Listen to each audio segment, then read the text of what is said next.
అయ్యయ్యో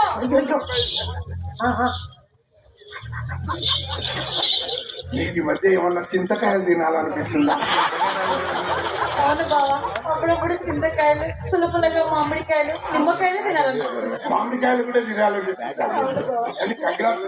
ఏమైందండి? ఇప్పుడు మనకు కర్నూలు దగ్గరనే కదా, ఇక్కడ నర్సింగ్ హోమ్ ఉంటుంది కదా.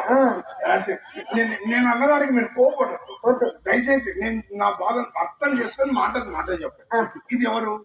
మా చెల్లెలండి. మీ చెల్లెలు. కోపడద్దు, ఇది మీ చెల్లెలు.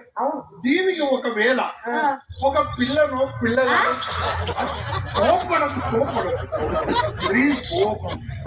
దీనికి ఒకవేళ ఒక పిల్లను పిల్లగాడో పుట్టాడు అనుకుందాం.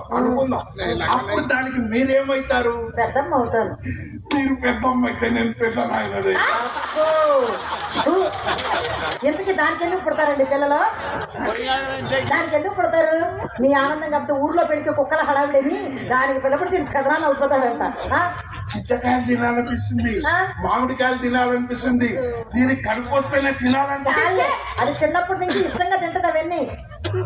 మన వాంతికి చేసుకుంది. మీరే కదా వాక్ చేయమన్నారు. నేను వాక్ అంటే నడవడం చేయమన్నా. అక్క, అమ్మ మనకు చెప్పలేదు బావా. మాకు మా అమ్మ ఇంగ్లీష్ మీడియం పంపించలేదు, తెలుగు మీడియమే తెలుగే చెప్పింది. మాకన్నా నడవటం మా సరే.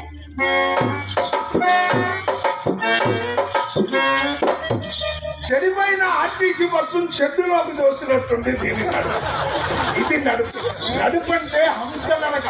మనం నడిచినట్టే ఉండాలి కానీ నడవదు. మీరు నడవండి చూద్దాం అలాంటి హంస నడక.